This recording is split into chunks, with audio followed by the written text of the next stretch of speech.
Hello once again, everybody, and thank you for joining me in the Bettor's Box. It's BangTheBook.com's MLB betting podcast for Monday, May 27th. I'm your host, Adam Burke. This and every edition of the Bettor's Box presented by our friends over at DSI Sportsbook.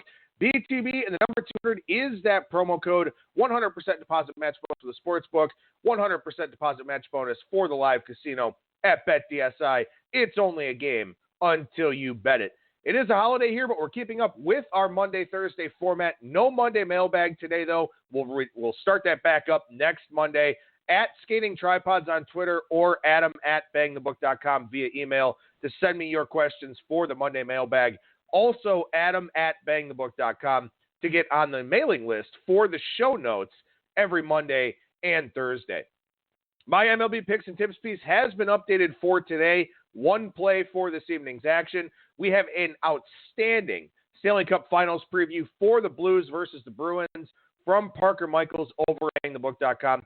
Highly recommend that you check that out. Also, make sure you check out our NBA Finals coverage from Admir Algic, who's going to be putting together a series preview for the series between the Warriors and the Raptors, and also be doing game previews for as many games as we need in the NBA Finals. We'll have golf coverage for you this week, NASCAR as well. UFC returns this week, so we'll have another preview from Christian Pina. Lots of stuff going on over at BangTheBook.com. NFL season win total previews will start rolling out next month, and also college football season win total previews. So even though we're still a few months away from that, still have football on the brain here at BangTheBook.com. Real quickly before I start today's show, it is Memorial Day. Sincere thanks and gratitude to those fallen heroes that paid the ultimate price. And, of course, thanks and gratitude for their friends and family as well for the sacrifices that they've made, and continued thoughts, good luck, and well wishes for all veterans and active military personnel out there. Thank you so much for all that you do. We greatly appreciate it here. And I know today is all about cookouts and baseball and the unofficial start of summer and all those types of things. But if you get the chance, take a couple of moments here today. Think about the sacrifices that those heroes made on this Memorial Day holiday. And, of course, thank a veteran if you see one. So the format for today's show here, we'll go beyond the box score. Then we'll go down the lines, have a pick for you for tonight's action, and then preview 5 series coming up here this week. So lots of stuff to get to here in what will be a little bit of a shortened version of the Bettor's Box on this Memorial Day holiday. But we start with a look at the Braves and Cardinals series here. This one wrapped up late last night on Sunday Night Baseball. The Braves take 2 of 3 from the Cardinals in that one. And, I thought that the Cardinals were playing a little bit over their heads. I thought they were a little bit overrated. As it turns out, that is the case here. 7-16 now in the month of May. They've really fallen off the pace a little bit. And, this was a series that did have some pretty good pitching from both sides, but the Braves are who I really want to focus on here. Mike Foltynewicz getting back on track with 6 shutouts, did give up an unearned run, but that was really nice to see against a right-handed heavy Cardinals lineup that, realistically speaking, he should have success against with that revamped arsenal, throwing that fastball a little bit less, slider changeup a little bit more. So good to see Foltynewicz have that good start. That's 2 good starts in a row for him. That's a big weight off of Atlanta's shoulders if they're able to get some good efforts from the depth in that rotation. Because, look, we know Mike Soroka, Max Fried have pitched very, very well. And Julio Teheran did what he does best. He gave you 5 competent innings, gave you the chance to win that game. That's really all you're looking for out of a guy like Teheran. So when you look at this Braves team, if Foltynewicz is kind of back, that's a good thing. Soroka and Fried should keep things going. And also this revamped bullpen. They pick up Anthony Swarzak for nothing off the waiver wire. Touki Toussaint, Sean Newcomb's pitched well in the bullpen. Luke Jackson's been solid as well. They have had a little bit of a fatigue issue here this week just by having to work so much, but they've added some bullpen reinforcements with in-house guys. Now, as you approach the trade deadline, you can start really keying in on what those holes are that you have. And, quite frankly, as I look at the Braves here, I think I undersold them quite a bit coming into the season. They're a very, very good team, and I think they're only going to continue to get better as this season goes along. Now, for the Cardinals here, yeah, it hasn't been a great month of May, but Miles Mikolas struck out 9 over 7. He pitched well. Dakota Hudson with back-to-back decent starts against good lineups down in Texas against the Rangers and also here against the Atlanta Braves. And then Jack Flaherty pitched really well last night. The bullpen just ran out of arms, basically. The Cardinals really used all their key guys early to try and get to the late innings. Then Jordan Hicks struggling there in his appearance. So overall, it wasn't a bad series for the Cardinals, at least on the pitching side. They've enhanced the bullpen with Carlos Martinez. Maybe they're approaching play-on territory. I don't know if that's the case this week against the Phillies because they have some tough pitching matchups there in that one. But the pitching's kind of coming around. You would hope to see the offense follow suit. We'll see if that does, in fact, happen here anytime soon. How about the Philadelphia Phillies? Strong series up at Miller Park. They take 2 out of 3 from Milwaukee. The Brewers do salvage the final game as Brandon Woodruff, 10 strikeouts, over 8 innings. The only hit he allowed was a solo home run. That took away the perfect game in the 6th. He's been an outstanding developmental victor for the Brewers here, which is very important because in the series, Ulyss Chastain struggled again. 2 more homers allowed, walked 3 over his 5 innings. It's hard for them to keep running him out there at this point in time. I know you're just trying to get 5 innings from him and for him to keep it competitive, but he has not done that enough here so far this season. With Freddie Peralta in relief, with the Corbin Burns starting experience a failure, we'll see what Gio Gonzalez keeps giving you, but the Brewers really need some starting pitching reinforcements. I think they're a great fit for Trevor Bauer if the Indians decide to move him. That's a trade that would make a ton of sense in my estimation. But they can't keep running Chastain out there in his current state. And that's a guy that, has had some negative regression building up over the last couple of seasons. Seems like it's all kind of coming to a head now. And look, the Phillies aren't a good matchup for him because he has those walk issues, but still not a good look for Chastain here in this series. Brewers are going to have to figure some things out with that starting rotation. Now, like I said, the Phillies are not an easy matchup, though. When you look at their lineup on Saturday, their top 7 hitters in the order, all 325 or higher on base percentage guys. JT Realmuto was the guy at 325. He's a better hitter than that. I would expect him to make some gains here as the season goes along. And the top 7 guys, all 445 or higher in the slugging percentage department. And the laggard is Bryce Harper. Not the guy you would expect to be having a tough year from a slugging percentage standpoint. So this is a legit lineup. I think the rotation is good enough to get by. We saw the bullpen on display in the first 2 games of this series, throwing some very good relief. We'll see if Vince Velasquez kind of settles into that relief role, much like we're seeing with the Braves and their starters that they moved to the back end of the bullpen. But the Phillies are legit as well, and they could be a big player at the trade deadline here. And I expected the Nationals to win this division. I've got a futures bet on Washington in the NL East. That's not going to happen at all. This ended up being the Braves and Phillies in sort of an arms race with a lot of guys that they've developed internally. And I really love to see that in Major League Baseball. I think it's great for the game when teams are able to develop that in-house talent. And we're seeing the Braves and Phillies really reap the benefits of that here so far. And that could be your 2-horse race here in the National League East. The Astros took 2 out of 3 from the Red Sox. The Astros go 4-2 in the season series against Boston, but 3 of those wins by 1 run, all 3 of them 4-3 games. So these were some lower scoring affairs here between these 2 teams. And look, I've mentioned this a lot here this season. The Red Sox, they continuously feel like they're on the cusp of getting hot. Offensively, they've been a positive regression team most of the year. As I've mentioned, they've made a lot of hard contact. They haven't had a whole lot of positive outcomes with it. And then you look at this series here, and they make 3 errors in the Chris Sale start. They struck out 8 times against Wade Miley. That's a game that was very winnable that they didn't come up with. Then they lose David Price after 2/3 of an inning in the middle game, cobble a bullpen game together, play pretty competitively, struck out 8 times against Brad Peacock, couldn't get the job done. It's one of those things for the Red Sox where if it's not one thing, it's another. And at some point, all of those parts are going to be in working order. I've been impressed with their bullpen here so far, specifically the primary relievers who pitched very well in Sunday's game. Eduardo Rodriguez is one of the biggest positive regression candidates in the major leagues. Sale is back on track. We'll see if David Price is okay for his scheduled start against the Indians here this week. But this offense is just holding this team back. And there's too much talent for that to continue happening. So I really, truly believe, and again, I've been saying this for several weeks, and it's been frustrating that it hasn't happened so far, but the Red Sox are on the cusp of going on a run and chasing down the Yankees and the Rays here in this division.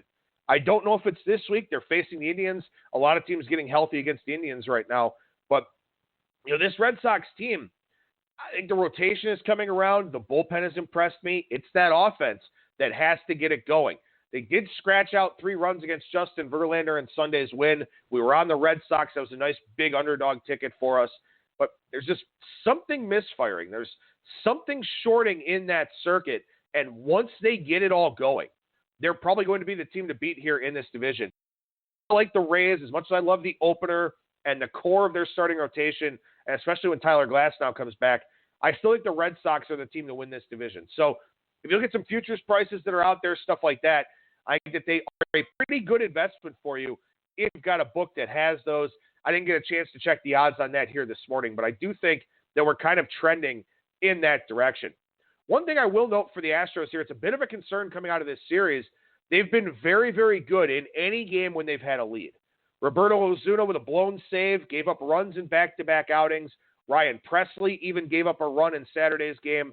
So keep an eye on that for the Astros here, where maybe they have some mild reversals in those games where they take the early leads, because they've been virtually unbeatable in games where they have had an early lead.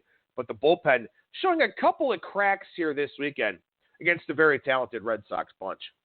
All right, so we take a look here at some big ERA and FIP discrepancies league-wide. We'll start with guys with high ERAs and lower FIPs. Again, FIP, fielding independent pitching, strikeouts, walks, home runs, hit by pitches. The top 10 guys with the high ERAs and the lower FIPs of the 87 qualified pitchers that are out there this year: Eduardo Rodriguez, who we just mentioned, a 1.48 run difference between his ERA and his FIP, should be a positive regression candidate here as we go forward. Zach Wheeler, 1.42 runs. Ivan Nova, 1.4. Pablo Lopez of the Marlins, 1.36. Noah Syndergaard, 1.25. Joe Musgrove, 1.23. Lance Lynn, 1.18. Garrett Cole, 1.10. Max Scherzer, 1.06. And Jake Junis, 0.84. And when you look out there in the marketplace, Eduardo Rodriguez took money. Big ERA to FIP positive regression guy. We saw Noah Syndergaard's taken money recently. We see a big move on Max Scherzer here today. We see Garrett Cole money start in and start out. So even though a lot of the modeling crowd is using xWOBA, we'll talk about that in a minute, ERA to FIP discrepancies still have some value out there in the marketplace. So those 10 guys, I would look for line move on them. So jump on those overnights, decide if you want to hold your position or if you want to buy back. But again, Eduardo Rodriguez, Zach Wheeler, Ivan Nova, Pablo Lopez, Noah Syndergaard, Joe Musgrove, Lance Lynn, Garrett Cole, Max Scherzer, Jake Junis, the top 10 guys with the high ERAs and the lower FIPs.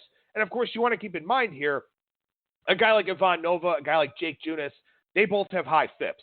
So those are probably not guys that you really want to dive in on here, because even though they have that positive regression, they're still just not very good. Now, the low ERA, high FIP crowd, the top 10 guys in this department, Jeff Samardzija, 1.84 run difference between his ERA and FIP to the negative regression side. Zach Davies, a lot of people believe the biggest regression candidate in Major League Baseball, 1.74. Yanni Chirinos, the bulk reliever for the Rays, 1.43. Zach Eflin from the Phillies, 1.29. Justin Verlander, who we faded yesterday. And we had a perfect storm situation there. Eduardo Rodriguez, one of the biggest positive regression candidates. Verlander, a negative regression guy. We saw that line move of about 20 cents in yesterday's game. Dakota Hudson, 1.06. Wade Miley, 0.99. Trevor Richards, 0.93. Hyun-Jin Ryu, 0.93. And Julio Teheran, 0.92. Now, again, it's not a given that we'll see regression towards the FIP for these guys. You want to look at the other stats and the other peripherals as well. Why is the ERA low? Why is the FIP high? Why is the ERA high? Why is the FIP low? Is it a left on base percentage thing? Is it a batted ball distribution thing? Keep in mind, high fly ball guys like not like Tehran, but like Verlander, for example, they're going to have a higher FIP because they're going to allow more home runs. And home runs are one of the primary of the four components, really, of FIP. So that's why an ERA can be lower, a FIP can be higher. But for Verlander, also, left on base percentage in the 90% range, that's going to come down as we go throughout the season here. So again, it's all about getting out in front of line moves, looking for some of those positive and negative regression candidates that are out there. So let's look at wOBA to xwOBA here, and I'm looking just at starting pitchers.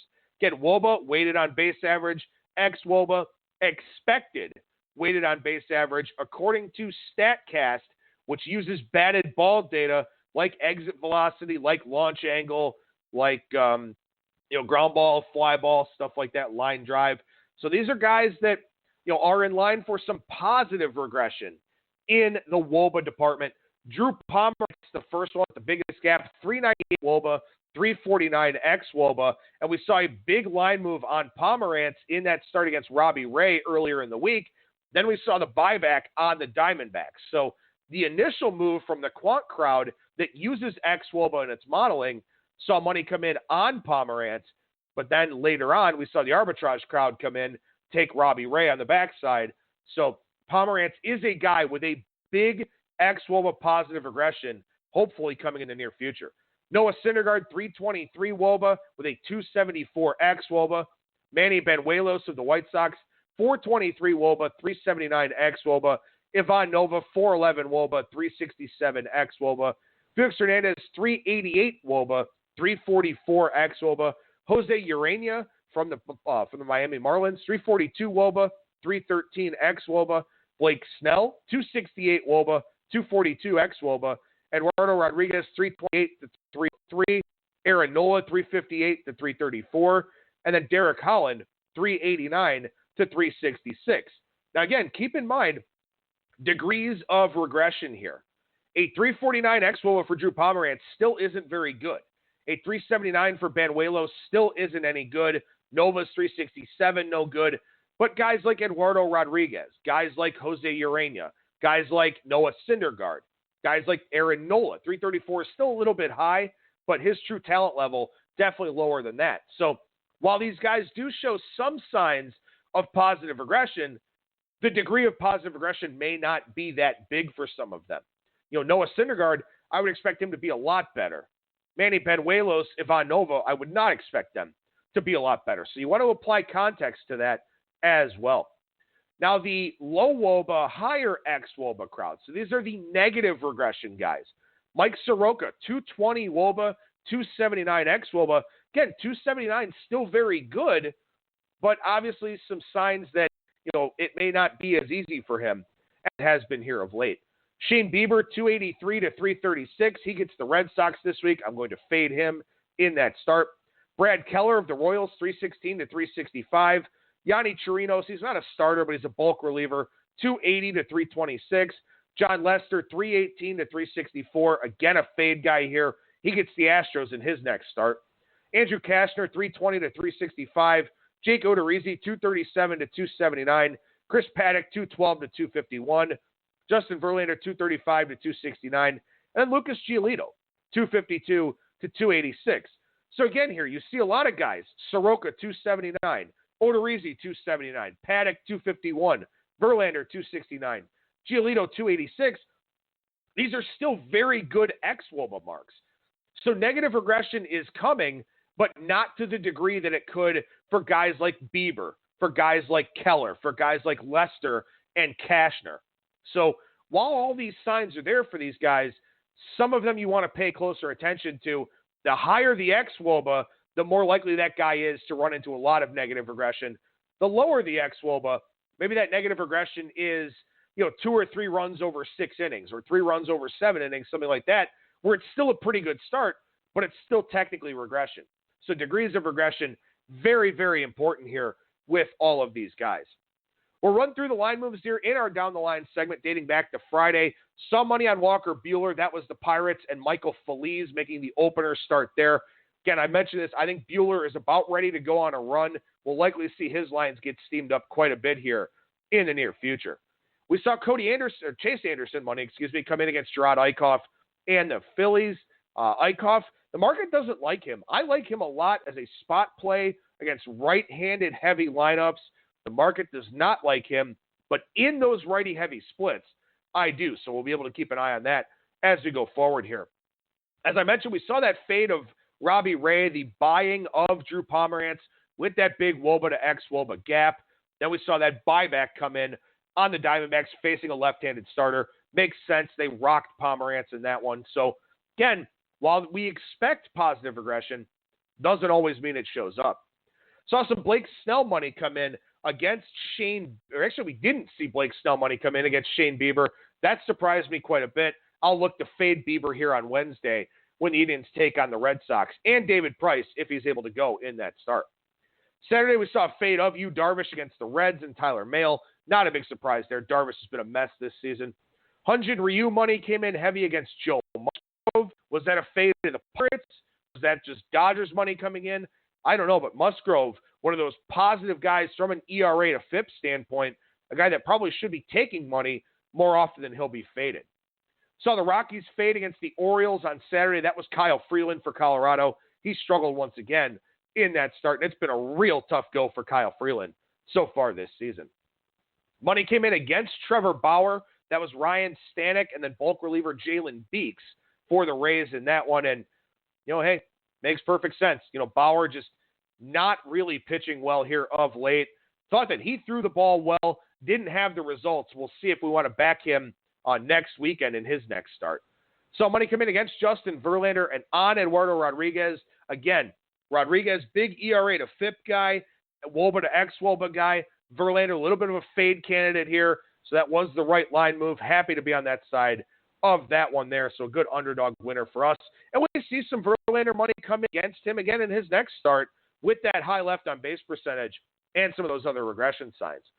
So money come in on Andrew Heaney and the Angels against the Texas Rangers.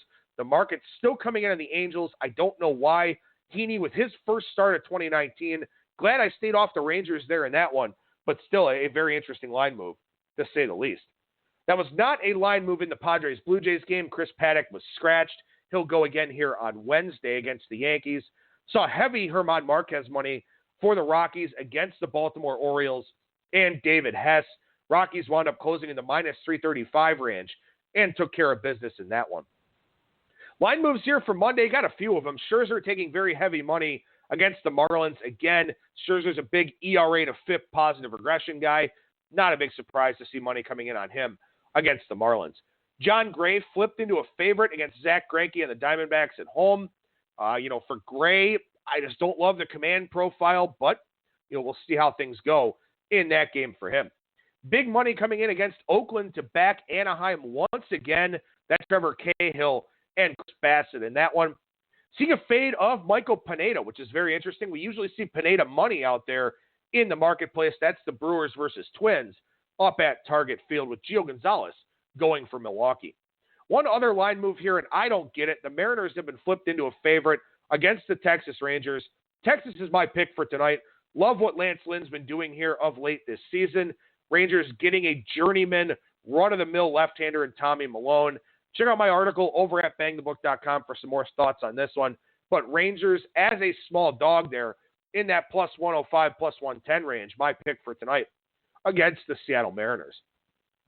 All right, so for the week ahead here, let's take a look at 5 series coming up here this week. We start with a rather intriguing interleague series between the Padres and the Yankees. You got Matt Strahm and Chad Green today. David Hale going to be the bulk reliever for the Yankees there in that one. Jordan Lyles, Masahiro Tanaka on Tuesday. Chris Paddock goes up against to be determined on Wednesday. The Yankees are getting healthier on the offensive side, not on the pitching side. Now CC Sabathia down as well. Severino's still out. Montgomery done for the year with Tommy John. So the Yankees are really having to tap into a lot of that depth. Jonathan Loaisiga is still on the DL as well. So they're having to figure some things out here with that rotation. But, I think Tuesday is the game that you want to circle here in this series. I expect money to come in against Jordan Lyles, and I expect money to come in on Tanaka. Tanaka does have some interesting reverse platoon splits at times against righties, but, the Padres have not hit any righty with a breaking ball. Tanaka's got that off-speed pitch with the splitter. I think we probably see a pretty big Jordan Lyles fade on Tuesday. I don't know if I'll be part of it, but that is a game that I kind of have highlighted here. Indians and the Red Sox. Yefry Rodriguez, Rick Porcello today. Zach Plesac makes his Major League debut on Tuesday against Ryan West. Shane Bieber and David Price on Wednesday. Again, the Indians are up against it here in this series. They're up against it in every series. Lines will probably be pretty high. The Porcello line today is very high, but I'm going to fade Shane Bieber on Wednesday, go with David Price as long as he's making that start. Indians can't hit lefties. Bieber's a regression candidate. Red Sox make a lot of hard contact, and Bieber allows a lot of hard contact. This is a perfect storm of regression here with a Red Sox lineup that has underachieved on high-velocity contact, and Bieber, who's gotten very lucky on it. So I'll be on the Red Sox here on Wednesday. Brewers and the Twins. Quick little two-gamer here. Can anybody slow down the Twins? Gio Gonzalez, Michael Pineda today. Zach Davies, Martin Perez tomorrow. Davies, a big-time regression candidate. Twins make a lot of hard contact. Davies living on contact management. Should be a couple of interesting games there. Not sure I'll be involved, but those are the types of things that I like to dig a lot deeper into because I think that's where I can find some of my edges, but really don't think I'll be too involved in that series. Cardinals and the Phillies, Adam Wainwright and Nick Pivetta in the first game tomorrow. Nick Pivetta returning from the injured list. Genesis Cabrera makes his Major League debut for the Cardinals on Wednesday against Aaron Nola. Then Dakota Hudson and Gerard Eichhoff on Thursday. This looks like a real tough series for the Cardinals. 3 good right-handed starters for the Phillies here in this one. Guys with some platoon split things against lefties, guys that get righties out. So Pivetta, Nola, and Eichhoff, guys I do like here this week for the Phillies. So we'll see how I wind up playing that series. Then finally, a quick 2-game interleague series here. The Cubs and the Astros. John Lester, Corbin Martin in the first one. Lester fade will be likely here. I don't know if I'll go first 5 over or if I'll look to back Corbin Martin for the first 5. He's very inconsistent, to say the least. So not entirely sure what I'll go with there. Then Kyle Hendricks and Wade Miley in the second game. 2 pitch-to-contact types of guys. Always interesting when those guys get together. Guys that are contact management guys. Guys that don't give up a lot of hard contact, don't give up a lot of long balls. Should be an interesting little 2-gamer, but man, I hate these 2-game interleague series. They really don't seem to make a whole lot of sense to me. But lots of stuff going on in the Major League Baseball world. I'll be back again on Thursday, talk about what we've seen here early on in the week, and then also take a look ahead to the weekend. So lots of great stuff over at BangTheBook.com as well right now, including that Stanley Cup Finals preview from Parker Michaels. I cannot recommend that highly enough.